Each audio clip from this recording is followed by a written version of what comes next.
चंद्रयान-3 के सक्सेस के बाद अब इंडिया सूर्य की स्टडी करने जा रहा है। क्या आदित्य L1 चंद्रयान-3 की तरह हिस्ट्री क्रिएट करने वाला है? चंद्रमा को स्टडी किया जा रहा है क्योंकि वहां पे जीवन संभव हो सकता है, लेकिन सूर्य को आखिर क्यों स्टडी किया जाएगा?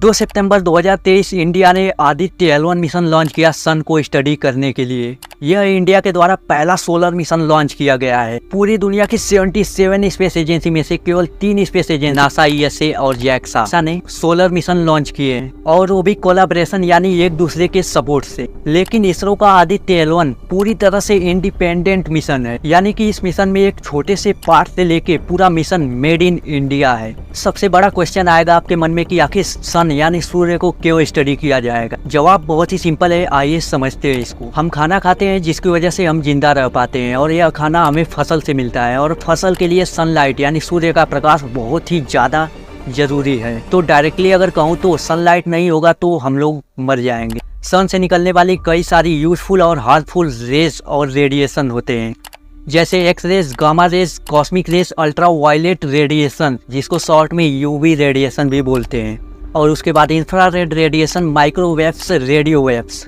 सूर्य से बहुत सारी हार्मफुल रेस और रेडिएशन निकलती है, लेकिन हमारे पृथ्वी का एटमॉस्फेयर प्रोटेक्ट कर लेता है हमें इनसे। लेकिन जो हम लोग ये टेलीविजन देखते हैं और ये GPS यूज करते हैं, ये सब सैटेलाइट से कनेक्ट रहता है, और सैटेलाइट धरती का ऑर्बिट करता है। ऑर्बिट मतलब कि धरती का चक्कर लगाता है। तो जब सन की मैग्नेटिक फील्ड में अचानक से बदलाव होता है तो सन में मौजूद प्लाज्मा और मैग्नेटिक फील्ड के लूप ऐसे तेजी से बाहर निकलते हैं, और इस प्रक्रिया को कोरोनल मास इजेक्शन कहते हैं।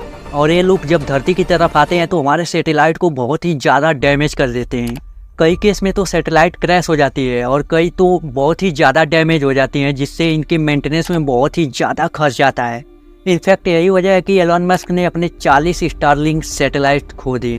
आइए सन को डीप से समझते हैं। ये है सन यानी हमारा सूर्य, जो कि हमारे पृथ्वी से इतना बड़ा है कि आप सोच भी नहीं सकते। 3,33,000 अर्थ के बराबर एक सूर्य है, मतलब कि सूर्य धरती से 3,33,000 गुना बड़ा है। ये है सन का कोर, जिसका तापमान लगभग 15 मिलियन डिग्री सेल्सियस है। और ये है सन के ऊपर की लेयर, जिसका नाम है फोटोस्फेयर, और इसका तापमान 6000 डिग्री सेल्सियस है। और इसके ऊपर होता है क्रोमोस्फेयर, जिसका तापमान लगभग 10,000 डिग्री सेल्सियस होता है। और सबसे ऊपर होता है कोरोना, इसका तापमान 1 मिलियन डिग्री सेल्सियस होता है।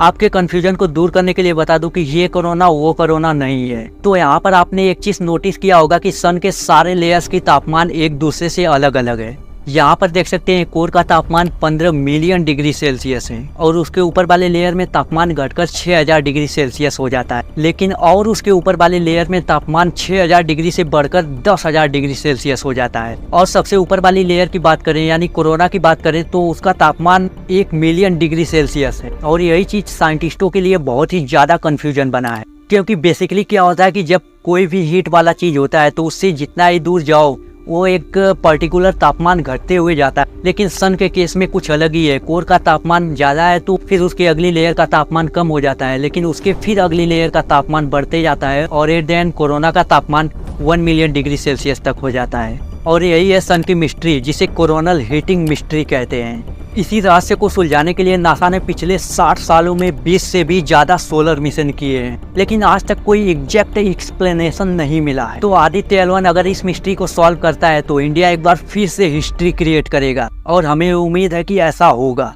नासा का पार्कर सोलर प्रोब, जो कि पिछले 5 सालों से सन की स्टडी कर रहा है, लेकिन आज नजर है लोगों की इंडिया के आदित्य L1 के ऊपर। आदित्य L1 सक्सेसफुली लॉन्च हो गया, और इसे लैग्रांज 1 पॉइंट तक पहुंचने में कुल 125 दिन लगेंगे। और हाँ, आपको लग रहा है कि चंद्रयान-3 की तरह आदित्य L1 भी सन के सरफेस पर लैंडिंग करेगा, तो ऐसा बिल्कुल भी नहीं है, क्योंकि सन का तापमान बहुत ही ज्यादा होता है, और कोई भी चीज अगर उसके पास आएगी तो जलकर नष्ट हो जाएगी। तो आखिर आदित्य L1 कैसे स्टडी करेगा सन को? तो इसी के लिए लैग्रांज 1 पॉइंट खोजा गया है। आदित्य L1 पृथ्वी का ऑर्बिट करते हुए पृथ्वी की ग्रेविटेशनल फील्ड से बाहर निकलेगा और लैग्रांज 1 पॉइंट तक जाएगा। पृथ्वी से लैग्रांज 1 पॉइंट की दूरी लगभग 15 मिलियन किलोमीटर दूर है। मून यानी चंद्रमा से लगभग 4 गुना ज्यादा दूरी है, इसीलिए इसको 125 दिन लगेंगे। आइए समझते हैं लैग्रांज 1 पॉइंट को। लग्रांज वन पॉइंट को शॉर्ट में L1 बोलते हैं। इसी के नाम पे इस मिशन का नाम आदित्य L1 रखा गया है। ये वो पॉइंट है जहाँ पर धरती की ग्रेविटी और सन की ग्रेविटी का खिंचाव एक दूसरे को कैंसल आउट करते हैं, जिससे कि स्पेसक्राफ्ट की स्टेबिलिटी यानी ठहराव बना रहता है। लग्रांज वन पॉइंट बहुत ही खास होता है क्योंकि यहाँ से सन को अच्छे से स्टडी किया जा सकता है बिना किसी रुकावट के। ऐसे और 4 लग्रांज पॉइंट है, मतलब कि कुल मिला के 5 लग्रांज पॉइंट है जहाँ पर ग्रेविटेशनल फोर्स 0 होता है। और आदित्य L1 लग्रांज पॉइंट का ऑर्बिट करेगा, जिसे हेलो ऑर्बिट का नाम दिया गया। और आदित्य L1 आने वाले 5 सालों के लिए लगातार सन की स्टडी करेगा और उम्मीद है कि चंद्रयान 3 की तरह यह अपने मिशन को सक्सेसफुली अंजाम देगा। तो इसी के साथ आज की ये वीडियो यहीं पर खत्म होती है और थैंक यू सो मच, आपने अपना कीमती समय निकाल कर ये वीडियो देखा।